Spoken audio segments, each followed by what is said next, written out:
So Dennis is a high school teacher teaching a curriculum class right now on financial literacy.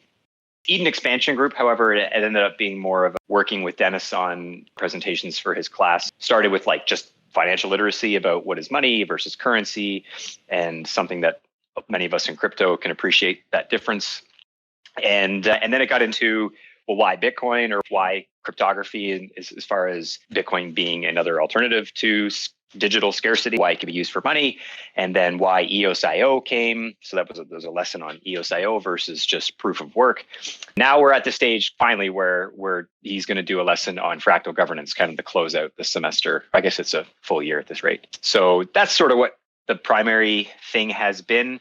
As far as the working group itself, we do have weekly calls. Ping me if you want to get invited to that, if you want to join in. We also have a children's book, a grade 5 oriented children's book about the fractal governance process and the political playoff process that is pretty cute, I'd say. I'm biased. My wife wrote it, but whatever.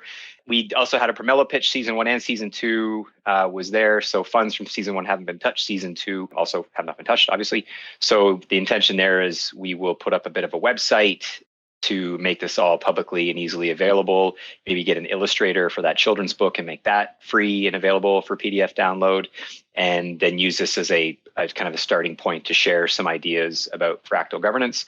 And then as well, we'll take all of the work that Dennis has been doing just about this high school curriculum, essentially, that started with crypto and what is money and all that jazz, and led into fractal governance. We're going to kind of refine a lot of his presentations. Some of the information is copywritten, so he used it for his class, but it's not something we should really share. So we'll probably take some of those funds to get a more professional illustrator or graphic designer to help us refine all that so it can be publicly available, and then just continue working on this sort of general topic and making this a repository of information and education for crypto, EOSIO. Why is this technology so amazing? And that, still doesn't seem to be very well known in the broader crypto community, as I think we can all attest to. So those who don't know, Eden had an original peace treaty that Dan drafted, and anyone who's joined Eden has basically attested to have read and understood the peace treaty. It's part of that video onboarding script. So in that peace treaty, one of the rules that's quite clever that is from Dan's book, More Equal Animals,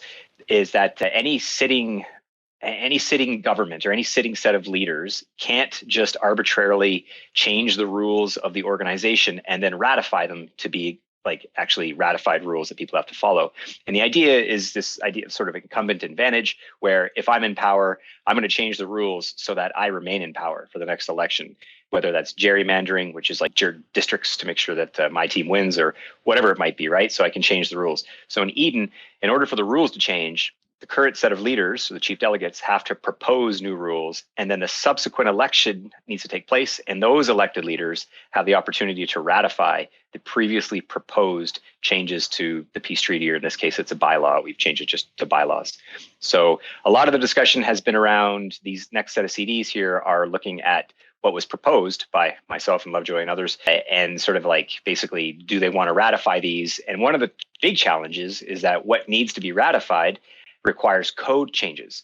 So Eden as an organization really, because it's an early experiment to any objective observer, and Eden is not functioning like a traditional organization would, with clear roles, responsibilities, and one of those roles would be maintaining the code. So that was previously left to sort of Dan's Fractally team.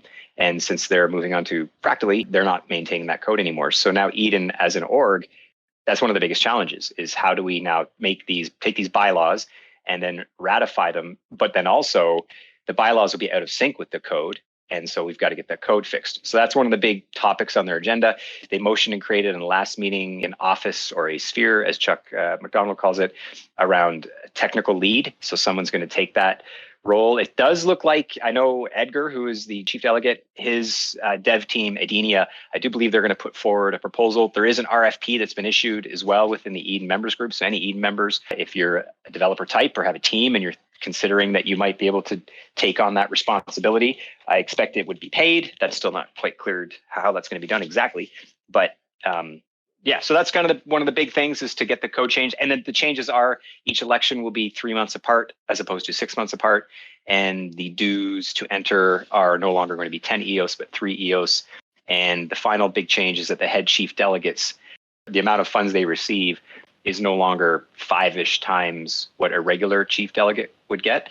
So that head chief delegate spread is now going to be equal to what the chief delegates get. And that, of course, needs to be taken in, like the code needs to be changed. So the treasury management part. So that's been a big one. And then just a lot of aspirational statements from the group about what they'd like to see Eden turn into, recognizing there's no continuity of knowledge when one set of chief delegates just kind of disappears and the next, we didn't disappear, but the next come in and there's no real transition of power. Having these roles or these spheres or whatever persistent, where maybe an individual can have a role, but it's not tied to the election.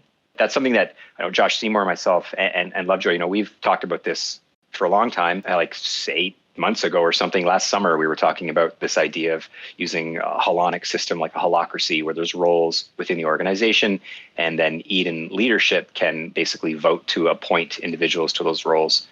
That's a brief summary, I suppose. Not that brief.